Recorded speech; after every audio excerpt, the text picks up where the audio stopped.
కథాస్రవంతి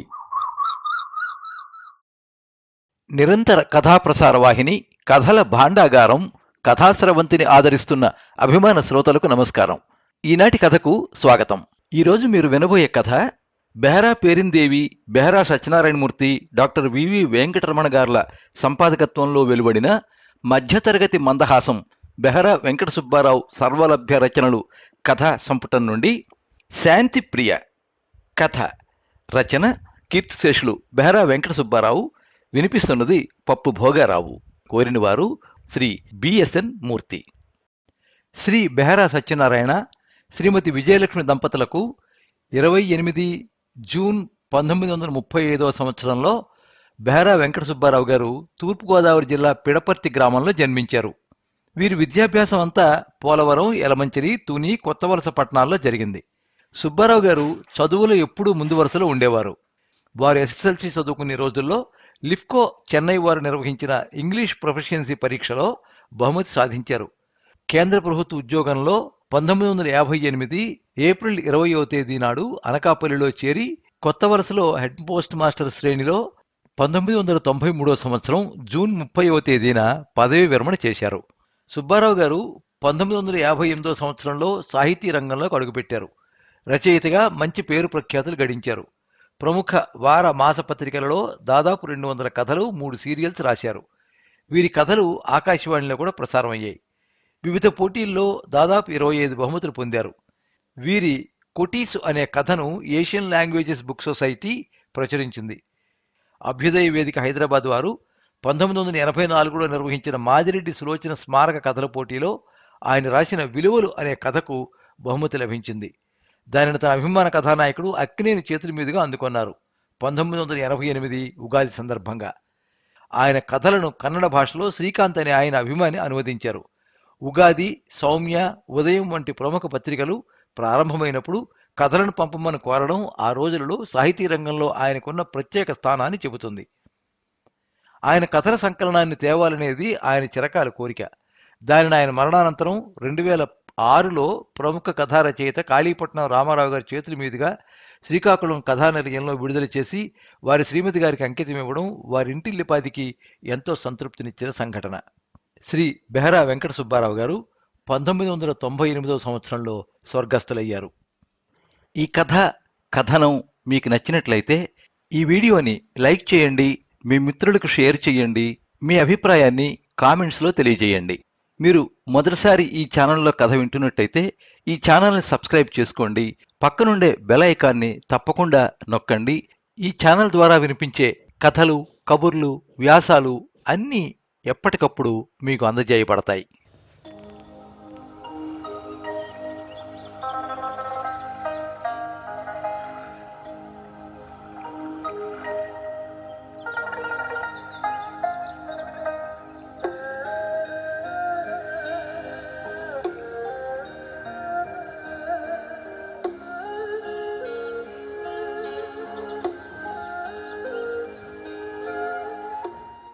ఆ రోజు సమరసింహ మహారాజు దర్బారు అత్యంత రమణీయంగా అలంకరింపబడింది.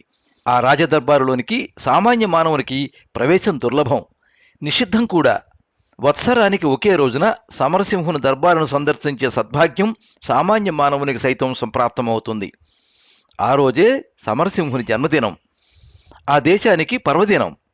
పౌరులు తమ రాజుని దర్శించి కానుకలు సమర్పించుకుంటారు. అంతేకాదు ఆ రోజు వేడుకలకు మరొక ప్రాధాన్యత ఉంది. రథగజ తురగ పదాతి బలసంపన్నుడు, పొరుగునున్న సౌమ్య దేశాధిపతి అయిన వినయవర్మతో 6 వారాలు అహోరాత్రులు పోరాడి విజయాన్ని సాధించిన సందర్భం అది. అత్యంత బలసంపన్నుడైన వినయవర్మను, అతని కుటుంబ సభ్యులను సంహరించి రాజ్యాన్ని జయించి అతని కోటపై తన బావుటాను ఎగురవేసి ఎనలేని ఆనందోత్సాహంతో విజయోత్సాహం జరుపుకుంటున్న దినమది. సమరసింహుడు సింహాసనాన్ని అలంకరించి ఉన్నాడు. మంత్రులు, సామంతులు, సేనాధిపతులు తదితర రాజోద్యోగులు ఉచితాసనాలపై ఆసీనులయ్యారు. ధర్మపీఠాధిపతి న్యాయశాస్త్ర పండిత పరివేష్టితులై ఆ సంబరాన్ని తిలకిస్తున్నారు. పౌరులు తమ ఆనందానికి నిదర్శనంగా సాంప్రదాయ జానపద రీతులలో నృత్యంలో తమకున్న ప్రజ్ఞా పాఠవాలను ప్రదర్శించి ఆ కొలువులోనున్న పండిత పామరుల మెప్పు పొందుతున్నారు. సమరసింహుడు అందించిన బహుమతులను అందుకున్నారు, మెప్పు పొందారు. తరువాతి కార్యక్రమం సమరసింహుడు తన ప్రజలను ఉద్దేశించి ప్రసంగిస్తారు. అందుకు నాందిగా ప్రధాన అమాత్యుడు లేచి నిలబడి మాట్లాడసాగాడు. మహాజనులారా, సింహగిరి పౌరులారా, ఈనాడు మన జననాథుని 58వ జన్మదినం. దేశ ప్రజలందరికీ సంతోష దినం, శుభదినం. మన సమరసింహుని బలపరాక్రమాలు మన భారతదేశంలోనే కాక ఖండాంతరాలలో కూడా ఖ్యాతి చెందాయి. మన పొరుగునున్న రాజులెందరో సామంతరాజులుగా మనడానికి అంగీకరించారు. ఈ విషయం తెలిసి కూడా మన పొరుగునున్న సౌమ్యదేశపు రాజు వినయవర్మ కయ్యానికి కాలు దువ్వాడు. చివరకు అసువులు బాశాడు. వినయవర్మని ఓడించడం అంత తేలిక కాలేదు. మన సైనికులు రాత్రింబవళ్లు పోరాడి తమ రాజభక్తిని ప్రదర్శించి రాజ్యలక్ష్మిని సంపాదించి పెట్టారు. ఇప్పుడు మన ప్రియ నేత శ్రీ సమరసింహుల వారు మాట్లాడే ముందు శ్రీవారు తమ పౌరుల ముందు చిన్న ప్రశ్న ఉంచారు. ఆ ప్రశ్న ముందుగా మేమే తెలియచేస్తాం. ఈ సృష్టిలో అత్యంత కఠినమైనది, అలాగే అతి సున్నితమైనది, మృదువైనది ఏది?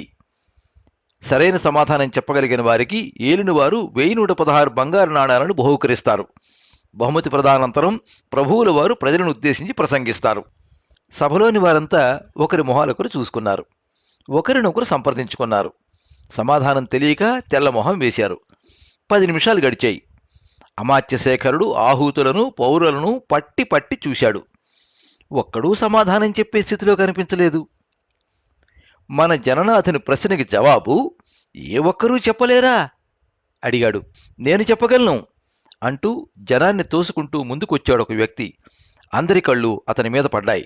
ఆజానుబాహుడు, పాదాల వరకు పొడుగాటి అంగీ, నున్నని గుండు, చంకలో జోలే, పావుకోళ్ళు. అతను తమ దేశ పౌరుడు కాదని అందరికీ అర్థమైంది. మీరు మా సింహగిరి దేశ పౌరులుగా కనిపించటలేదే అనుమానాన్ని వ్యక్తం చేశాడు ప్రధాన అమాత్యుడు. అవును అమాత్యవర్య, నేను దేశీయుడను కాను. పరదేశీయులు పాల్గొనరాదన్న నిబంధన తమరు విధించినట్టు లేదు అడిగాడా వ్యక్తి వినయంగా. అవును, నీవు ఏ దేశీయుడైనా ఏ జాతీయుడైనా అభ్యంతరం లేదు. అత్యంత అనుభవశాలురైన అమాత్యుల వారు అనుగ్రహించి అనుమతిస్తే ఒకంత ముందుకొచ్చి సమరసింహుల వారి సమక్షంలో మనవి చేసుకోవాలని కుతూహలపడుతున్నా. రాజాజ్ఞ కొరకు సమరసింహుని వైపు తిరిగి చూశాడు. సమరసింహుల వారి సమక్షంలో నిలబడి సంభాషించటం నిషేధం. అయినా ఈ శుభ సమయంలో ప్రత్యేక సందర్భంగా భావించి ఆ నిషేధాన్ని తొలగించి శ్రీ సమరసింహుల వారు అనుజ్ఞ ఇచ్చారు. ఏలిని వారి ముందుకేగి విన్నవించవచ్చు అని అనడంతో సమరసింహుని ముందుకేగి నిలబడ్డాడు ఆ వ్యక్తి. గౌరవ సూచకంగా అభివందనం చేశాడు. సభంతా నిశ్శబ్దంగా ఉంది. అతను చెప్పేది వినాలన్న కుతూహలం అందరిలోనూ కనిపిస్తోంది. చెప్పడం మొదలుపెట్టాడా వ్యక్తి. ఈ సృష్టిలో అత్యంత కఠినమైనది ఒక్కటే, అది సమరసింహుని హృదయం. రాజోద్యోగులు తుళ్ళిపడ్డారు. సేనాధిపతులు చివాల లేచి కరవాలాల్ని బయటికి లాగారు. సభాసదులు పురజనులు కలవరపడ్డారు. హుంకరించాడు సర్వసేనాని. ఆజ్ఞ కోసం రాజు వైపు చూశాడు. సభికులంతా ఊపిరి బెగబట్టి చూస్తున్నారు. సమరసింహుని హృదయ కాఠిన్యతను కనబరచగలవా? నీ సమాధానాన్ని సమర్థించుకోగలవా? ప్రశ్నించాడు సచివుడు. ఏమాత్రము జంకుగాని భయంగాని లేని ఆ ఆజానుబాహుడు చెప్పడానికి ఉద్యుక్తుడయ్యాడు. నా సమాధానం కాస్త కటువుగాను అహితవుగాను తోచిన ఎడల విజ్ఞులైన వారు వివేకాన్ని కోల్పోరని, ఆవేశాలకు లోనుకారని నా దృఢ విశ్వాసం. జనహితుడు కానివాడు జననాథుడు కాలేడు. మానవుడు అనునిత్యము అష్టైశ్వర్యాలతో తొలతూగాలని కలలు కంటాడు. ఒక దేశం నిత్య కళ్యాణం పచ్చతోరణంగా వర్ధిల్లాలంటే సుస్థిరమైన సమర్థవంతమైన పాలన అత్యంత ఆవశ్యకం. సృష్టి వైపరీత్యాల వల్ల కరువు కాటకాలు, భూకంపాలు సంభవిస్తాయి. క్షామదేవత స్వైరవిహారం చేస్తుంది. వీటిని నివారించే శక్తి మానవులకు లేదు. వీటన్నిటికీ రాజు బాధ్యత వహించాల్సి ఉంటుంది. ఈ సమరసింహుడు పొరుగురాజు నాయకత్వాన్ని సహించలేక న్యాయసూత్రాలను అతిక్రమించి సభ్య సంప్రదాయాలను తిరస్కరించి రాజ్యకాంక్షతో రణకండూతితో పొరుగు రాజ్యాలపై దండయాత్ర సాగిస్తున్నాడు. యుద్ధ నైపుణ్యంతో ధ్వంసక కళా ప్రక్రియలో ఆరితేరిన అనేక సైనికులను రణరంగంలో ప్రవేశపెడుతున్నాడు. విశ్వశాంతి పరిరక్షణకై విశేషించి కృషి సల్పాల్సిన రాజ్యాధినేతలే యుద్ధోన్మాదులై రాజ్యకాంక్షతో అమాయకులను నిష్కారణంగా బలిస్తున్నారు. లక్షలాది జననష్టం. బాలగోపాలం అస్తమిస్తోంది. ఇంతమందిని బలి తీసుకుని శ్మశాన వాటికి చేసి ఆ భూభాగంపై తన బావుట ఎగరవేసి సంబరపడుతున్నాడు సమరసింహుడు. పసుపు కుంకుమలు చెదిరి మనసు చెదిరి భర్తృవియోగాన్ని భరించలేక అందుకు బాధ్యుడవైన నిన్ను నిందిస్తూ గుండెలు బాదుకుంటూ బోరును ఏడుస్తున్నారు. మానవ రూపంలో ఉన్న దానవుడివి, నీకు హృదయం లేదు, ఉన్న అది మహాపాషాణం, కఠినం. సమరసింహుడు సహనాన్ని కోల్పోయాడు, ఉగ్రుడయ్యాడు, దిగ్గున లేచాడు. అది గమనించి, ఆపు నీ సంధి ప్రేలాపన, ఈ పిచ్చి సన్యాసిని బంధించండి ఆజ్ఞాపించాడు మహామంత్రి. మహారాజును మన్నించక రాజదూషణ నేరానికి పాల్పడిన ఈ మహాపాపికి ఒకటే శిక్ష, మరణశిక్ష. రేపు ఉషోదయం కాకమునిపే ఈ ఉన్మాది ప్రాణవిముక్తుడు కావాలని ధర్మపీఠం ఆదేశిస్తోంది. ధర్మపీఠం నుండి ఆజ్ఞ జారీ అయింది. ఆ దోషిని బంధించండి హుంకరించాడు ప్రధానమంత్రి. ఆ పరదేశీయుని వాక్పటిమ చెదరలేదు, బెదరలేదు. మందహాసం చేశాడు. తనను బంధించడానికి సమీపిస్తున్న సేనాధిపతిని సౌమ్యంగా వారించాడు.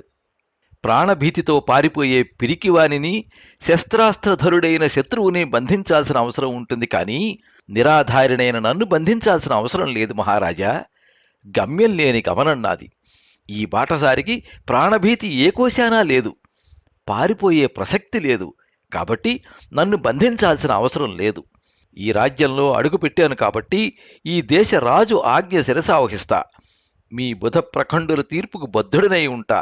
నన్ను బంధించండి చేతులు జోడించాడా పరదేశి. ఆనాటి సభ రసాభాస అయింది. వికల మనస్కుడైన సమరసింహుడు ఆ రోజు ఏ ఇతర కార్యక్రమాలకు హాజరు కాలేదు. ఏకాంతంగా గడపసాగాడు. ఎటు చూసినా ఆ బాటసారి మొహమే కనిపించసాగింది. అతని హెచ్చరికలే వినిపించసాగాయి. అత్యంత అల్పుడైన ఓ భిక్షువు బరితెగించి రాజదూషణికి సాహసించడమా? అతని పలుకులు యథార్థములా, లేక అతను పిచ్చివాడా? ఆ రాత్రి సమరసింహునికి నిద్ర రాలేదు. కనురెప్ప మూతపడలేదు. కోటలోని గంటలు వినిపిస్తున్నాయి గంటకి. అర్ధరాత్రి అయింది. గవాక్షం కడకేగి సింహపురిని తిలకించసాగాడు. నిండు పౌర్ణమి. వెన్నెల పిండారబోసినట్లుగా ఉంది. ప్రకృతి ఆ చల్లని పాన్పుపై పబ్బళించి మేనుమరిచి నిద్రపోతోంది. కానీ సమరసింహుని హృదయ సాగరంలో కలవర తుఫాను చెలరేగింది. రణభూమిలో తన రథ గజ తురగ పదాతి దళాలు శౌర్య పరాక్రమాలను ప్రదర్శిస్తూ శత్రుసేనను తుదముట్టిస్తున్నాయి. అంగాంగాలు గాయపడి రక్తసిక్తమైన అనేకులు అసువులను పోగొట్టుకుంటున్నారు. మరుక్షణంలోనే నేల కొరుగుతున్నారు కొందరు. ఏనుగులు, గుర్రాలు రెక్కతెగిన విహంగాల వలె విగత జీవులై కుప్పకూలుతున్నాయి. హాహాకారాలు, ఏనుగుల ఘీంకారాలు, గుర్రాల సకిలింపులు. వికల మనస్సుతో చివాలను లేచాడు సమరసింహుడు. కదనరంగ దృశ్యం మాయం కాలేదు. ఆలోచన నిమగ్నుడయ్యాడు. ఆ భిక్షువు చేసిన హెచ్చరికలు మరోసారి చెవుల్లో మారుమురోగాయి. నీ ఒక యుద్ధోన్మాదివి, రక్తపిపాసివి, మానవ రూపంలో ఉన్న దానవుడవు. నీకు హృదయం లేదు, ఉన్న అది మహాపాషాణం, కఠినాతి కఠినమైనది. ఇన్ని లక్షల మందిని బలి తీసుకుని రాజ్యాన్ని విస్తరింపచేశాను. ఇంతకుముందు రాజులు ఎన్నో యుద్ధాలు చేసి అఖండ సామ్రాజ్యాలను ఏలి చివరికి మట్టిలో కలిసిపోయారు. శ్మశాన వాటికలుగా మారిన ఆ రాజ్యాలు నాకేలా? పశ్చాత్తాపంతో కృంగిపోయాడు సమరసింహుడు. తూర్పున ఆకాశంలో వెలుగు రేఖలు పొడసూపుతున్నాయి. సమరసింహునిలో గల అజ్ఞానాంధకారం మంచులా విడిపోయింది. చివాలన లేచాడు. మరొక 10 నిమిషాల్లో నీ ప్రాణం అనంత వాయువుల్లో లీనమైపోతుంది. ఈలోగా మా దేశ ఆచారం ప్రకారం భగవన్నామ సంకీర్తనం చేసుకునేందుకు అవకాశం ఇస్తున్నాం తెలియచేశాడు సర్వసేనాని. ఎత్తుగా ఉరికంబంపైనున్న ఆ బాటసారి తన చూపులను క్రిందికి దించాడు. న్యాయాధిపతి, ప్రధానామాత్యుడు, సర్వసేనాని, ఇతర సైనికోద్యోగులు కనిపించారు. అతని వదనంలో అణుమాత్రమైన కలవరపాటు కనిపించలేదు. ప్రశాంత వదనంతో మందహాసం చేశాడా పరదేశి. సర్వసంగ పరిత్యాగనైన నాకు ఏ కోరికలు లేవు. అటు చూడండి, ఆ పూర్ణచంద్రుడు రాత్రంతా తన చల్లని కాంతి కిరణాలతో పుడమి తల్లికి ప్రశాంతతను ప్రసాదించి అస్తమించడానికి ఉద్యుక్తుడవుతున్నాడు. ఈ జీవితం క్షణభంగురం. ఏ క్షణాన ఎవడు మృత్యువాత పడతాడో ఎవరూ చెప్పలేరు. ఈ జీవితకాలాన్ని మానవ సేవకి, శాంతి పరిరక్షణకి వ్యయం చెయ్యాలి. రాజోద్యోగులు రాజాశ్రితులు కారాదు. అధినేత అనుగ్రహం కోసం అరుణులు చాచకూడదు. తమ ప్రభువు అహంకారంలో తప్పుదారిని పట్టబోతూ ఉంటే హితవు చెప్పి వలదని వారించాలి. ఆ క్రమంలో అసువులు బాయడానికి కూడా వెనుకాడరాదు. చాలని ధర్మపన్నాలు, కాలహరణమవుతోంది కేకవేశాడు అసహనంగా సర్వసేనాని. ఆగండి! అన్న కేక వినిపించడంతో అంతా వెనక్కి తిరిగి చూశారు. సమరసింహుడు అశ్వంపై వస్తూ కనిపించాడు. భక్తి గౌరవాలతో అంతా రాజుకు అభివాదం చేశారు. సమరసింహుడు ఆ పరదేశికి పాదాభివందనం చేశాడు. అజేయుడు, అత్యంత బలసంపన్నుడు, శత్రుభయంకరుడు అయిన సమరసింహుడు అతి సాధారణ వ్యక్తికి, అందున ఒక భిక్షువు పాదాల ముందు ప్రణమిల్లడమా? కరుడు ముందు కనిపిస్తున్నా నమ్మశక్యంగాక అక్కడి వారంతా ఆశ్చర్యాంబుధిలో మునిగిపోయారు. అజ్ఞానాంధకారంలో అహంకారంతో కన్ను మిన్నుగానక కొట్టుమిట్టాడుతున్న నాకు జ్ఞానోదయం అయ్యింది. నే చేసిన అకృత్యాలను, అపరాధాలని మన్నించండి, నిండు మనసుతో దీవించమని ఈ దీనుడు వేడుకుంటున్నాడు. అంతా ఆ ఆజానుబాహుని మొహంలో వింత వెలుగును చూశారు. లే సమరసింహ, పశ్చాత్తాపానికి మించిన శిక్ష లేదు. పశ్చాత్తాపమే మనసు ప్రక్షాళన చేస్తుంది, పునీతుణ్ణి గావిస్తుంది. ఇక నుంచి శాంతి పునరుద్ధరణకై నీ జీవిత శేషాన్ని వెచ్చించు. అదే నేను కోరుకునేది. సహృదయంతో సంతోషంతో సమరసింహుడు లేవనెత్తాడా సర్వోత్తముడు. తలెత్తి అతని కళ్ళలోకి చూశాడు సమరసింహుడు. ఆ కళ్ళలో వింత కాంతి పుంజాలు కనిపించాయి. తమ శుభనామధేయం తెలుసుకోవాలని ఆతృతగా ఉంది అర్థించాడు సమరసింహుడు. నేనొక బౌద్ధ భిక్షువును మహారాజా. దేశాటనం చేస్తూ విశ్వశాంతి పునరుద్ధరణకై తోడ్పడాలన్నదే నా జీవితాశయం. నన్ను శాంతిప్రియ అంటారు. శాంతిప్రియుల వారికి అభివాదం. అంతా చేతులు జోడించి నమస్కారం చేశారు. మహానుభావ, మహారాజు సమరసింహుని రెండవ ప్రశ్నకు కూడా సమాధానమొసగి మమ్మల్ని ఆనందింపజేయండి సవినయంగా అడిగాడు ప్రధానామాత్యుడు. చిరునవ్వు చిందించాడు శాంతిప్రియ. సమరసింహుని హృదయ కాఠిన్యతను వివరించాను కదా.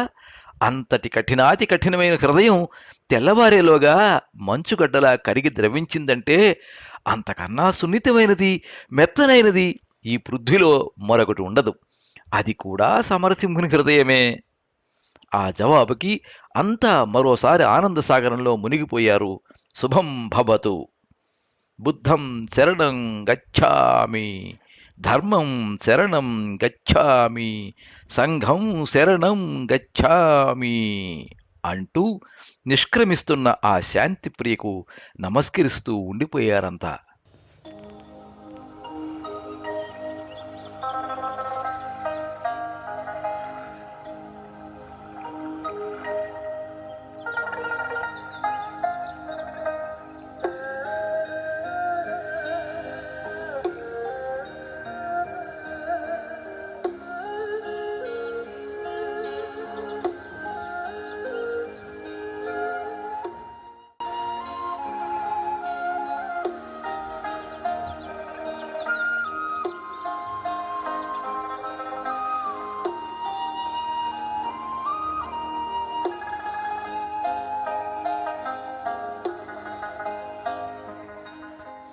మీరింతవరకు శాంతిప్రియ కథ విన్నారు. రచన కీర్తిశేషులు బెహరా వెంకట సుబ్బారావు. వినిపించినది పప్పు భోగారావు. ఈ కథ వినిపించమని కోరిన వారు వారి తనయులు శ్రీ బిఎస్ఎన్ మూర్తి. ఈ కథ 1986 సంవత్సరం మే 18వ తేదీ ఆంధ్ర సచిత్ర వారపత్రిక బుద్ధ పూర్ణిమ ప్రత్యేక సంచికలో ప్రచురితమైంది. ఎప్పుడు మీ అభిమానాన్ని కోరుకునే పప్పు భోగారావు. సర్వే జనాః సుఖినో భవంతు. కథా స్రవంతి